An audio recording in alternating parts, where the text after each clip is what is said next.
Hi. So this is the last video of this section, which is mathematical functions. In this video, we are going to discuss about aggregate function. तो ये aggregate function है वो कैसे हमें helpful हो सकता है. तो let us jump into the session. So यहाँ पे इसकी definition दी गई है.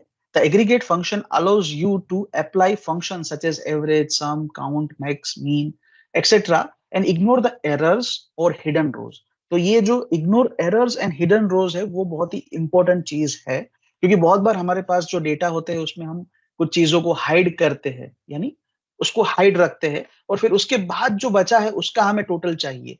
तो in that case normal sum average count that might be misleading. So in that case we can use this aggregate function. Many of the time हमारे data में errors भी हो सकती है, नॉट अवेलेबल भी हो सकता है, that kind of errors might be there. उसको भी हमें इग्नोर करके जो सही वैल्यूज है उसी को सिर्फ कैलकुलेट करना है. तो कैसे कर सकते हैं? Bye using this aggregate function. So let us do that. तो यहाँ पे मैं ये जो ऑलरेडी करके रखा है उसको मैं रिमूव करता हूँ. अगर आप ये डेटा को देखें तो यहाँ पे कुछ एक रोज को मैंने हाइड करके रखा है, 7 से लेके 13. उसके बीच की जो वैल्यूज है, उसके बीच की जो रोज है उसको मैंने हाइड करके रखा है. तो मैं आपको अनहाइड करके दिखा देता हूँ. So there is some data 7 से लेके यहाँ तक में कुछ डेटा है, तो मैं इसको हाइड कर देता हूँ क्योंकि वो मेरे काम का नहीं है, इसलिए मैं इसको हाइड कर रहा हूँ. ठीक है. अभी हम क्या करेंगे, यहाँ पे इसका सम निकालेंगे. सो अगर कन्वेंशनली हम इसका सम निकालते हैं तो ये कितना दे रहा है. So let me use this sum formula and then press enter. Then it is giving 5144.22. That is the sum of it. But अगर एक्चुअली आप देखेंगे तो ये 5000 जितना होता नहीं है ना. ये कितना होता है यहाँ पे आप नीचे देख सकते हैं. Sum is 2356.446. So that is the sum that we can get from this 5 entries. तो अभी इसको हम कैसे डील कर सकते हैं, क्योंकि सम तो जो हाइड किया है उसको भी कंसिडर कर रहा है.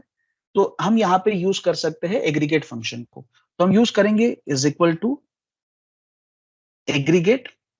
सो AGG जैसे ही टाइप किया इसने सजेस्ट किया कि एग्रीगेट फंक्शन है. तो यहाँ पे आप देख सकते हैं returns and aggregate in a list और a database. Let us press tab ताकि ये ऑटो कंप्लीट कर ले. Now first it is asking for the function, यानी एग्रीगेट है वो जेनरिक कीवर्ड है, जेनरिक फंक्शन है जो अलग अलग सब फंक्शंस को सपोर्ट करता है. तो हमें क्या चाहिए? एवरेज चाहिए, काउंट चाहिए, मैक्सिमम चाहिए, प्रोडक्ट चाहिए, क्या चाहिए? So we need sum over here. So what will select this 9 number sum. So either I can double click on this or I can simply type 9 over there, then also it is fine. So let me double click on this ताकि यहाँ पे 9 लिख के आ गया. जैसे ही हम coma देंगे it is asking कि कौन सा ऑप्शन आप यूज करना चाहते हैं. सो बहुत बार हमारे पास सब टोटल की कॉलम होती है. जब हम पिवट टेबल में जाएंगे तो आपको पता चलेगा.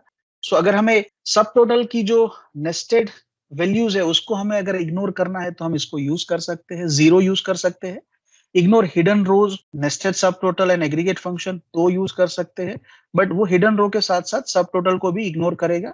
बट आप अगर नीचे देखेंगे तो बहुत सारे ऑप्शन है, उसमें से हमारे काम का ऑप्शन है इग्नोर हिडन रोज, क्योंकि हमें सिर्फ वही कंडीशन या वही ऑप्शन सिलेक्ट करना है कि भाई हमें हिडन रोज है उसको इग्नोर करके सम करवाना है.